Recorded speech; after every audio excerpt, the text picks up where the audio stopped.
Kethra had been living among humans for 3 months now, and he still did not understand them.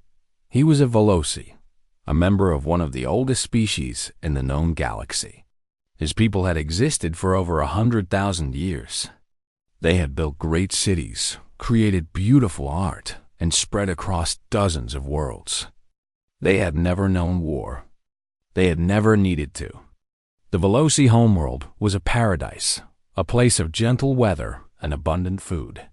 There were no predators, no natural disasters, no reason for conflict.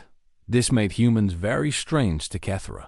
He stood in the observation deck of the human vessel Starward Hope, watching the stars drift past the window.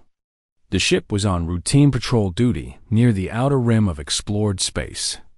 It was boring work, but Kethra did not mind. It gave him time to study. The humans fascinated him. They were so young as a species, barely a few 100,000 years old. They had only discovered faster-than-light travel a century ago.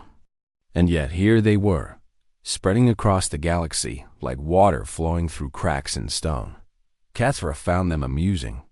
That was the word he used in his reports back to the Veloci Council. Amusing.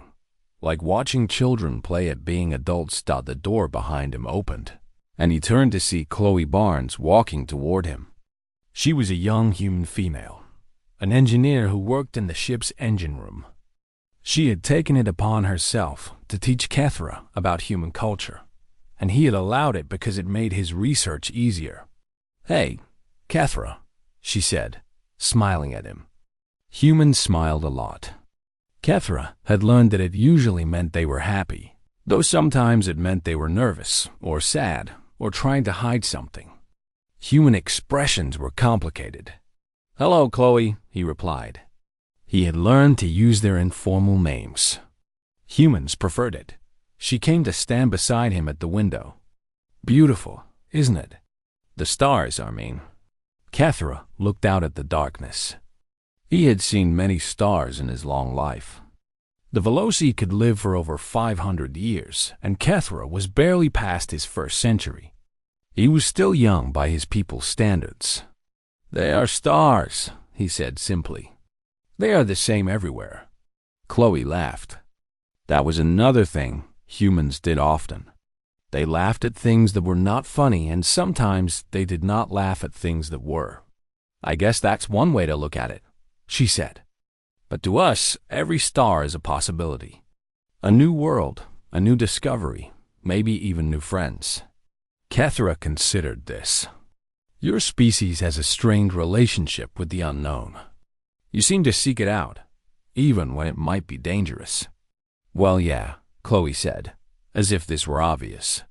"What's the point of living if you're just going to stay safe all the time?" This was something Kethra could not understand. His people valued safety above all else.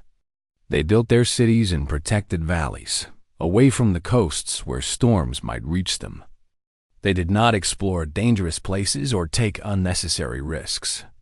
It was logical. It was sensible. Humans were neither of these things.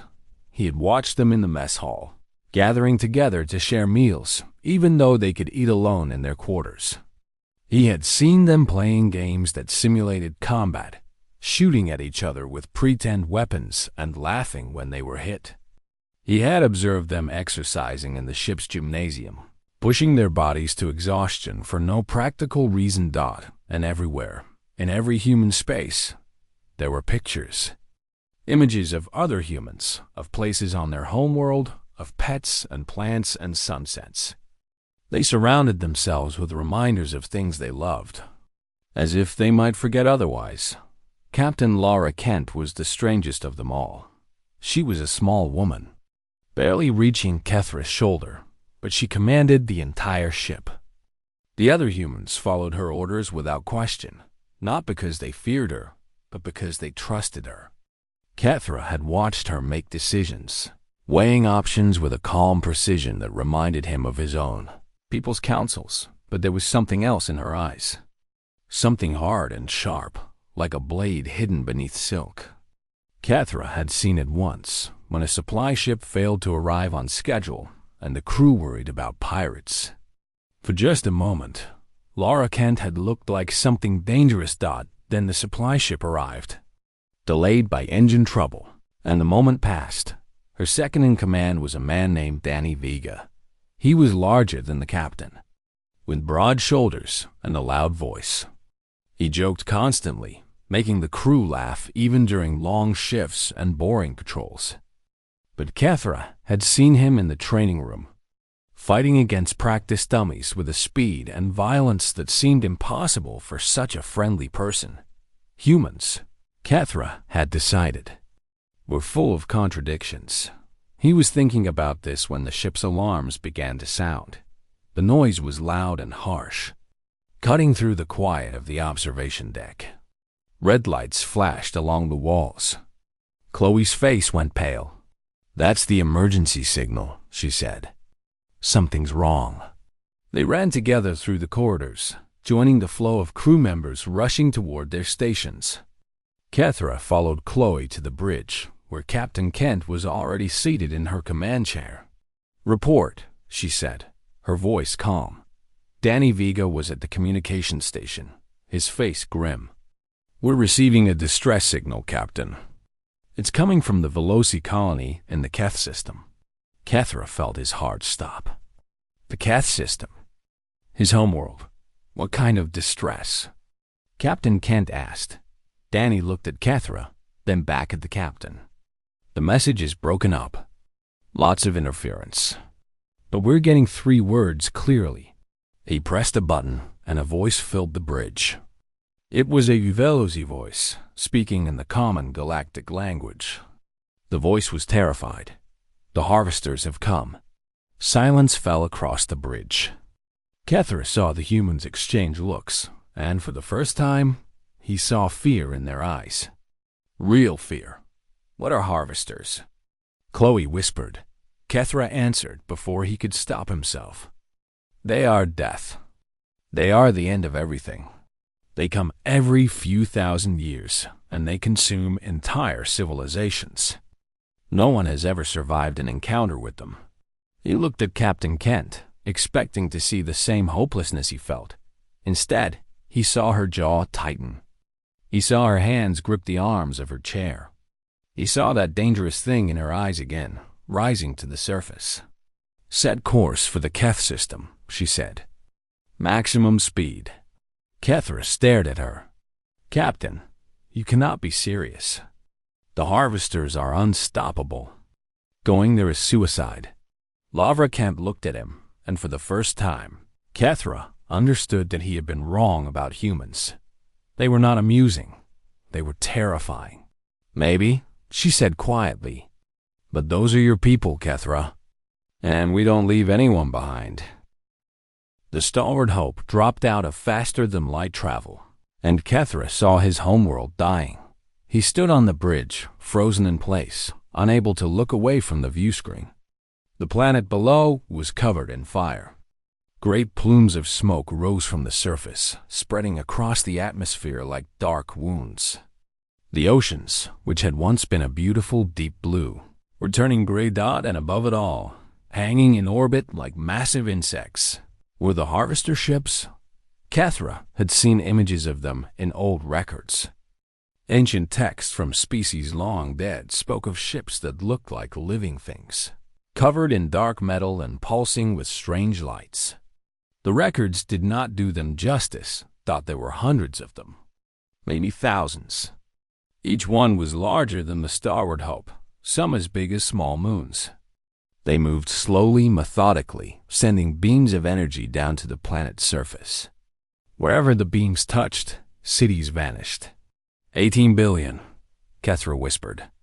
"There are 18 billion people on that planet." No one answered him. What was there to say? Captain Kent sat in her command chair, studying the tactical display. Her face was calm, but Kethra could see the tension in her shoulders, the way her fingers pressed against the armrests. "How many other ships are in the area?" she asked. Danny Vega checked his console. 6 other human patrol vessels, Captain.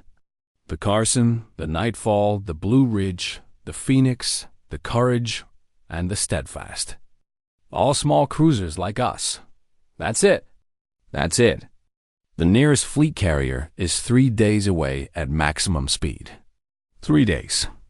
Kethra knew that his homeworld would not survive 3 hours. A new signal came through the communication system. It was not from the planet. It was from the Galactic Council, the governing body that represented all the major species in known space. All ships in the Keth system, the message said. This is Council Command. By order of the High Assembly, you are instructed to withdraw immediately. The Veloci homeworld is designated as lost. Repeat, the planet is designated as lost. Do not engage the enemy. Withdraw immediately. Kethra felt something break inside him. Lost. They were calling his homeworld lost, like a piece of cargo that had fallen off a transport ship. 18 billion lives, dismissed with a single word. He waited for Captain Kent to give the order to retreat. It was the logical thing to do. The smart thing. 7 small patrol ships against thousands of harvester vessels was not a battle. It was not even a sacrifice. It was nothing. Instead, Lavra Kent turned off the communication channel. "Captain?" Danny asked, his eyebrows rising. "I didn't hear that message," she said quietly. "Did you hear that message, Danny?" A slow smile spread across his face. "No, Captain." Must have been interference. She stood from her chair and walked toward the view screen, staring at the Harvester Armada. Kethra watched her, unable to understand what he was seeing. "Open a channel to the other patrol ships," she said. Danny nodded and pressed several buttons. "Channel open, Captain." Lavra Kent took a deep breath. When she spoke, her voice was steady and clear. "This is Captain Lara Kent of the Starward Hope to all human vessels in the area. You've all heard the Council's order. You know what we're facing. I'm not going to pretend this is anything other than what it is. Those things down there are killing innocent people. Millions of them, right now, while we float here talking."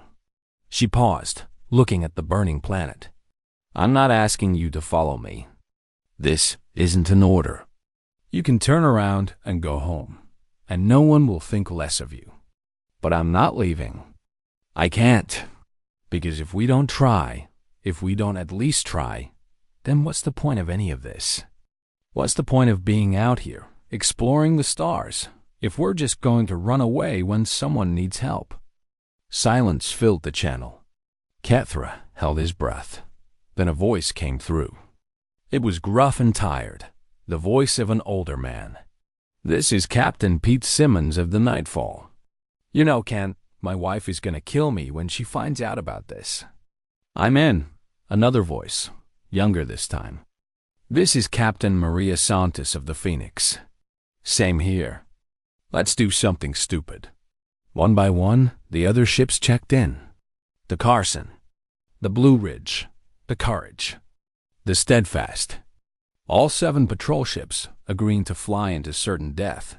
Kethra could not believe what he was hearing. "Why?" he asked, turning to Chloe, who stood nearby. "Why would you do this? You cannot win. You must know that you cannot win." Chloe looked at him with something in her eyes that he could not identify. Sadness? Determination? Something else? Something human that he had no word for. "Because someone has to try," she said simply. The ships began to move forward toward the Harvester Armada. Kethra watched the tactical display as the tiny dots, representing human vessels, approached the massive swarm of enemy ships. It looked like flies attacking a mountain. "All hands." Captain Kent said over the ship's intercom, "This is the captain. We're going in. I know you're scared. I am too. But I also know that every single one of you signed up for this job because you wanted to make a difference. Because you believe in something bigger than yourself." She paused, and when she continued, her voice was softer. "Today, we get to prove that belief was worth something. Whatever happens down there, I want you to know that it has been my honor to serve with you. Now let's go save some lives." The channel closed. Around the bridge, crew members quietly returned to their stations. Some of them were crying. Some of them were praying. All of them were staying. Kethra felt Chloe's hand on his arm. "You should get to the escape pods," she said. "If things go bad, you might be able to get away." He looked at her, at this young human woman who's about to die for people she had never met. "No," he said. "I will stay. If you are going to fight for my people, I will stand beside you." Chloe smiled at him. It was a sad smile, but genuine. "Welcome to the team," she said. The starward hope accelerated toward the harvesters. And Kethra discovered that he was no longer afraid. He was angry, for the first time in his long, peaceful life. He understood why humans had invented war. And as the first harvester ship turned its weapons toward them, he found himself hoping that these ancient monsters were about to learn the same lesson. You should never make a human angry. The first harvester beam missed the starward, by less than 50 meters. Kethra felt the ship shake as Captain Kent threw it into a sharp turn. Alarms screamed across the bridge. The view screen filled with the massive bulk of a harvester vessel, its dark surface pulsing with terrible light. "Return fire," Kent ordered, her voice calm despite everything. The starward hope's weapons were small compared to the harvester ships. Kethra watched the missiles and energy beams strike the enemy vessel, and for a moment he felt hope. Then he saw the damage close itself. The harvester's hull simply flowed back together, healing in seconds. "No effect," Danny Vega reported, his voice tight. "Their armor is regenerating faster than we can damage it." Captain Kent nodded, as if she had expected this. "Then we aim for something that can't regenerate. Find me their command centers, their weapon systems, anything critical." Around them, the other human ships were engaging the enemy. Kethra watched the tactical display as the tiny dots weaved between the massive harvester vessels. The humans were fast, faster than the ancient ships had expected. They dodged beams that should have destroyed them, found gaps in formations that should have been solid. But they were still losing. The Carson took a direct hit and exploded in a ball of fire. Kethra watched the dot vanish from the display, taking 80 human lives with it. "No," Chloe whispered beside him. Captain Kent's face did not change. "Nightfall, take position Alpha. Phoenix, cover the evacuation shuttles. We need to buy time for the civilian transports to escape." The battle continued. Kethra lost track of time. Minutes felt like hours. Hours felt like days.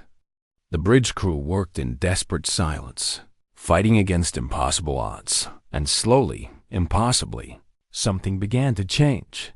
The harvesters were not used to resistance. Kethra realized this as he watched them move. They were slow, methodical, used to enemies that fled or died quickly. They had no tactics because they had never needed them.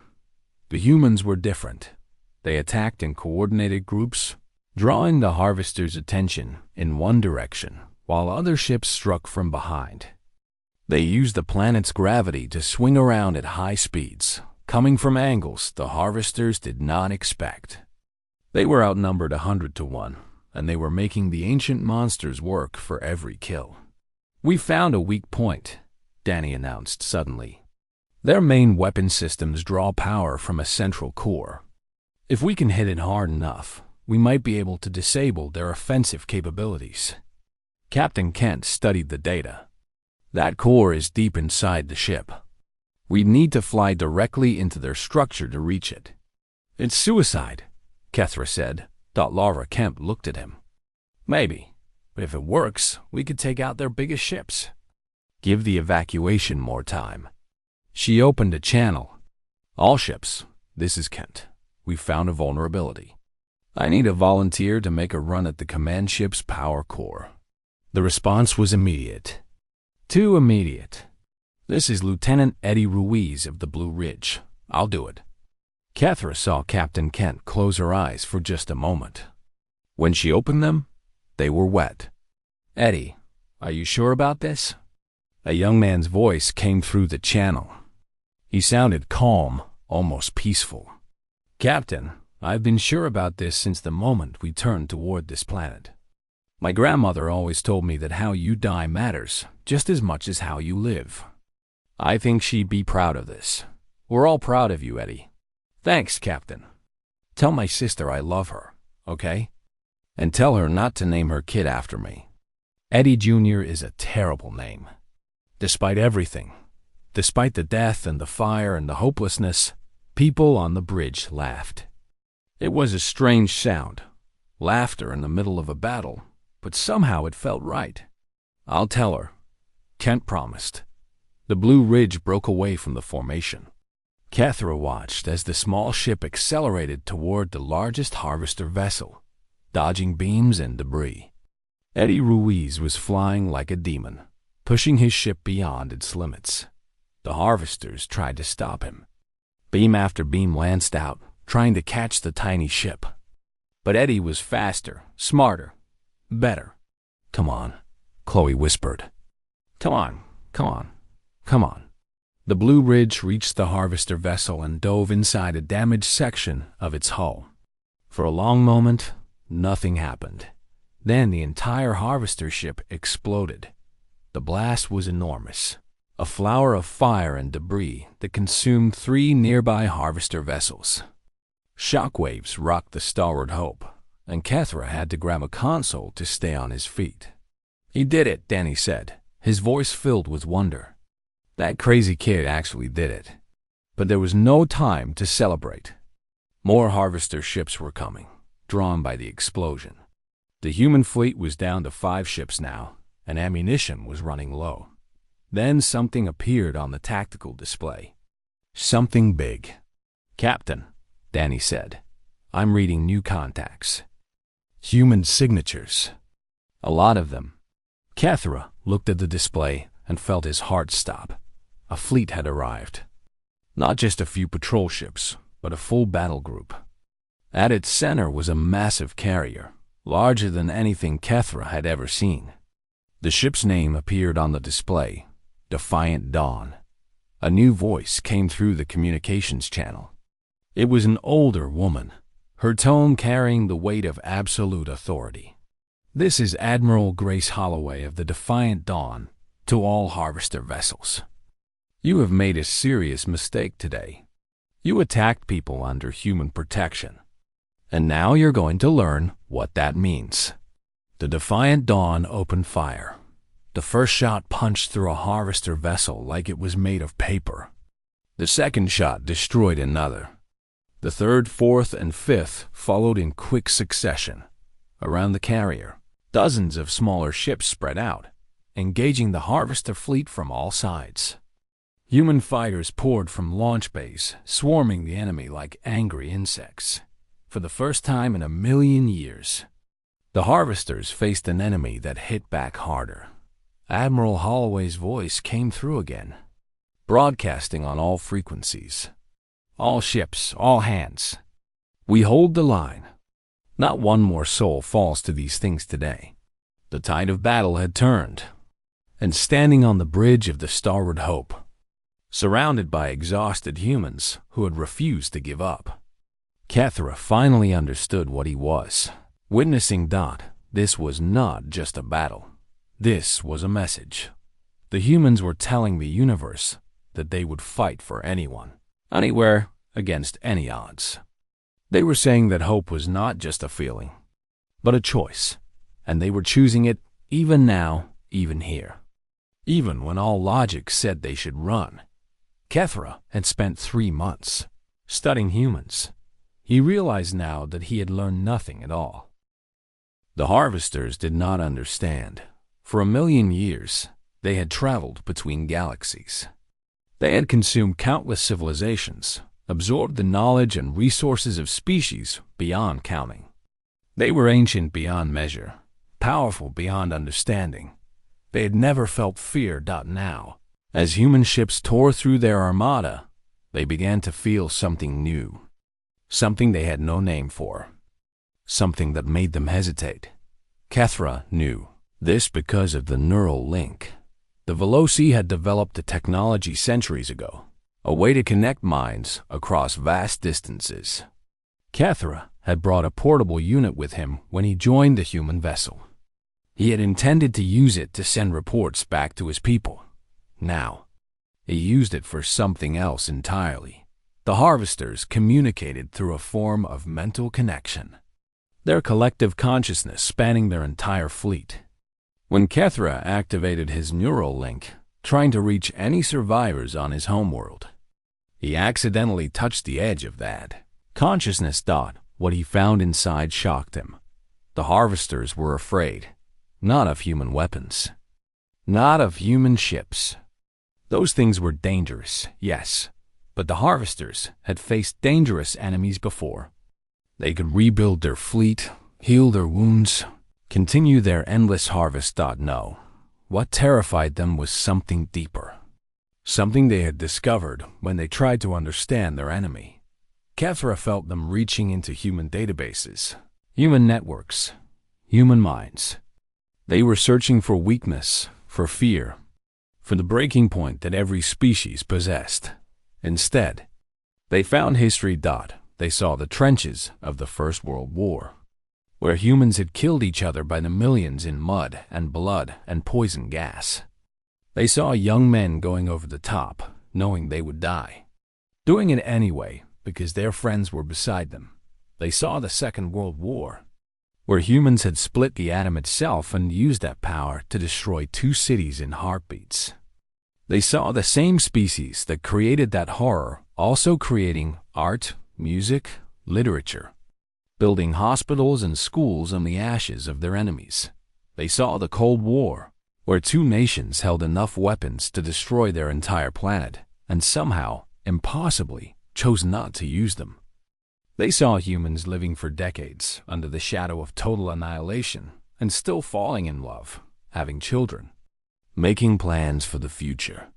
The harvesters could not understand this. How could a species so violent survive? How could beings who invented so many ways to kill each other not destroy themselves? Every calculation, every model, every prediction said that humanity should have been extinct long ago. But they were not extinct. They were here, and they were winning. HFY felt the harvesters dig deeper, searching desperately for answers. They found more contradictions, more impossibilities. They saw humans running into burning buildings to save strangers. They saw soldiers throwing themselves on grenades to protect people they had known for only weeks. They saw parents working themselves to exhaustion for children, and children sacrificing everything for parents who no longer remembered their names. They saw a species that understood pain better than any other, a species that had caused unimaginable suffering and experienced even worse, a species that should have been broken beyond repair. Instead, they found hope, stubborn, illogical, impossible hope. The harvesters looked at humanity's darkest moments and expected to find despair. They found the opposite. After every war, humans rebuilt. After every plague, humans healed. After every disaster, humans helped each other. They were afraid of everything: death, loss, failure, the dark, the unknown. They feared more things than any species the harvesters had ever encountered, and they refused to let any of it stop them. HFY pulled back from the neural link, his mind reeling. He found himself on his knees on the bridge floor, tears streaming down his face. Chloe was beside him instantly, her hands on his shoulders. HFY? What happened? Are you okay? He looked up at her. This young human woman, barely a few decades old, who had chosen to fly into a battle she could not win because she believed it was right. I understand now, he whispered. I finally understand. Understand what? HFY stood slowly, using her arm for support. Around him, the battle continued. Human ships danced through the harvester fleet, destroying ancient vessels with weapons that should have been useless. Your species, he said. I thought you were young, foolish. I thought you did not understand how dangerous the universe truly is. He looked at Captain Kent, who was issuing orders with the calm precision of someone who had accepted death and decided to fight anyway. But you do understand. You have always understood. You have lived with terror since your species first looked up at the stars. You know how cold and dark and merciless the universe is. He turned back to Chloe. And you choose to face it anyway. Not because you are too stupid to be afraid. Because you are afraid, and you refuse to let that stop you. You are the most terrifying thing in this galaxy. Chloe Barnes. All of you are. Chloe stared at him for a long moment.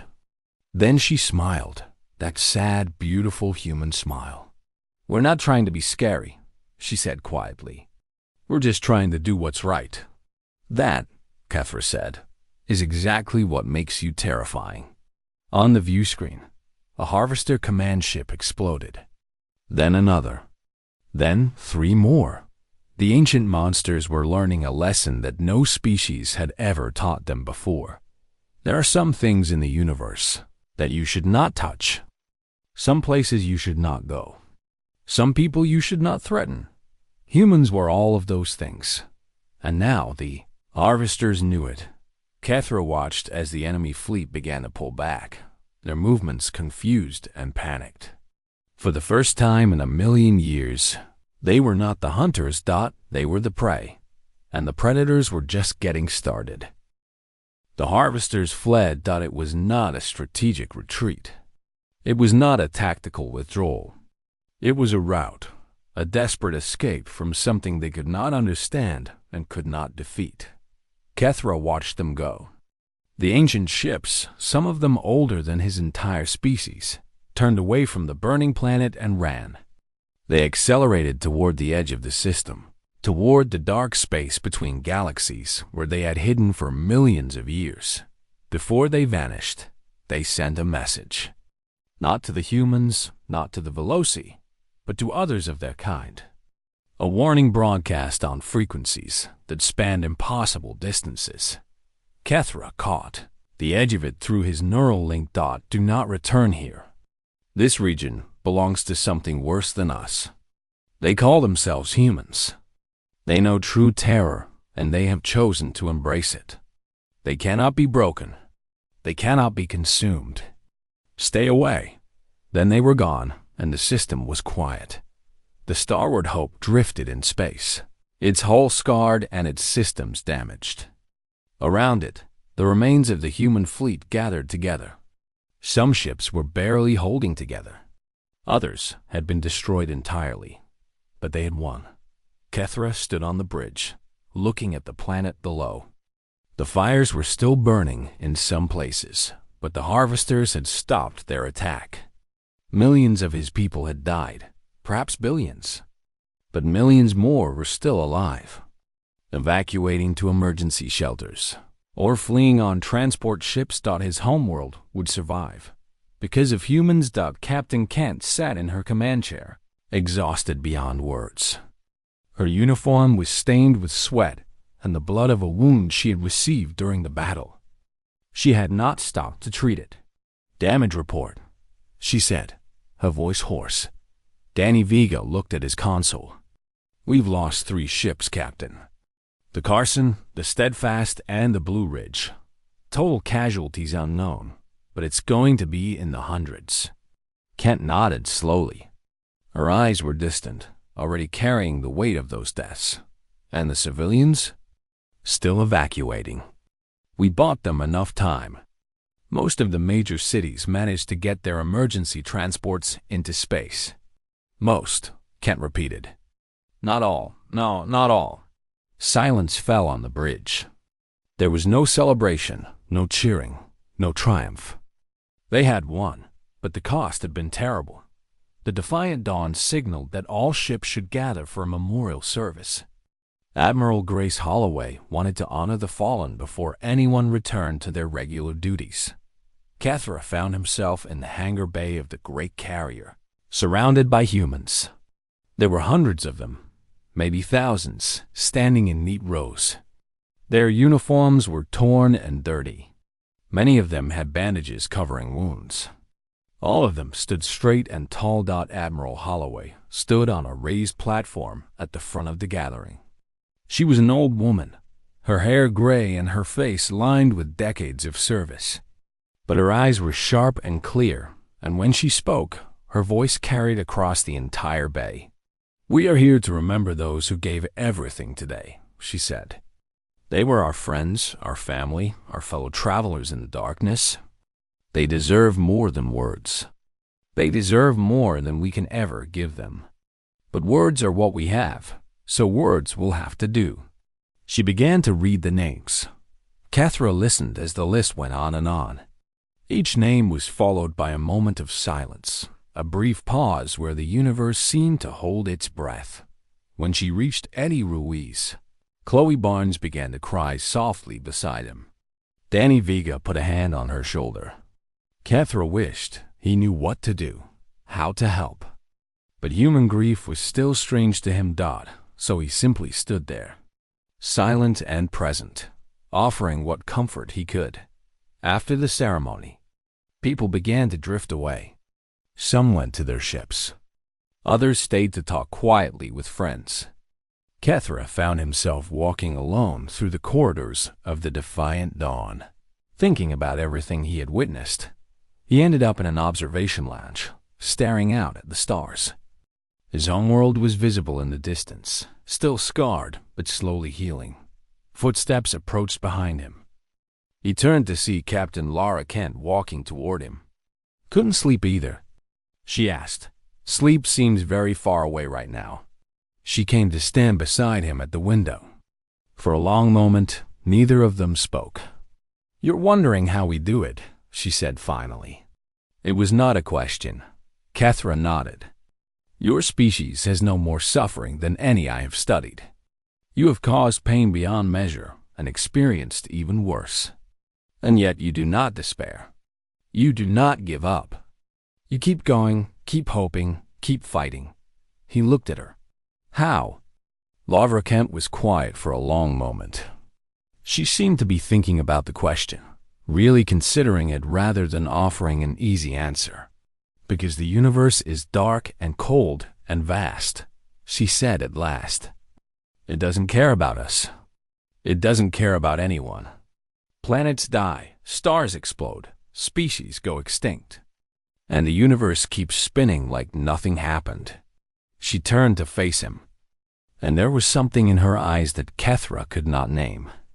"But we care. We care about each other, about our families, about strangers we'll never meet. We care about doing the right thing even when it's hard, even when it hurts, even when we know we might fail." She smiled, a small, sad, human smile. "We fight because we have to. We hope because we choose to. And we love because it's the only thing that makes any of it mean something." Kethra felt tears forming in his eyes. He did not try to stop them. "Thank you," he said, "for everything. For my people. For my world." Kent put a hand on his arm. "You're welcome." "And Kethra?" "Yes. Welcome to the family." She turned and walked away, leaving him alone with the stars. Kethra stayed there for a long time, watching his homeworld slowly rotate in the void. He thought about everything he had learned, everything he had seen. He had come to study humans. He had expected to find a young, foolish species playing at greatness. Instead, he had found something extraordinary, something terrifying and beautiful all at once. He had found beings who knew true terror and chose to face it anyway, who understood how cruel the universe could be and decided to be kind instead, who looked into the endless darkness and said, "We will not go quietly." The humans had a word for this. They called it courage. Kethra thought it was something more than that. He thought it was love. Love for each other. Love for life. Love for the simple act of existence in a universe that did not care. The harvesters would return someday. Everyone knew this. They were ancient and patient, and they would not forget what had happened here. But when they came back, humanity would be waiting. And beside them, standing shoulder to shoulder, would be every species they had ever saved, including the Veloci, including Kethra. He turned from the window and walked back toward the ship that had become his home. There was work to do, wounds to heal, a civilization to rebuild. And for the first time in his life, he was not afraid, because he had stood with humans, and he had learned that fear was not the end, it was just the beginning.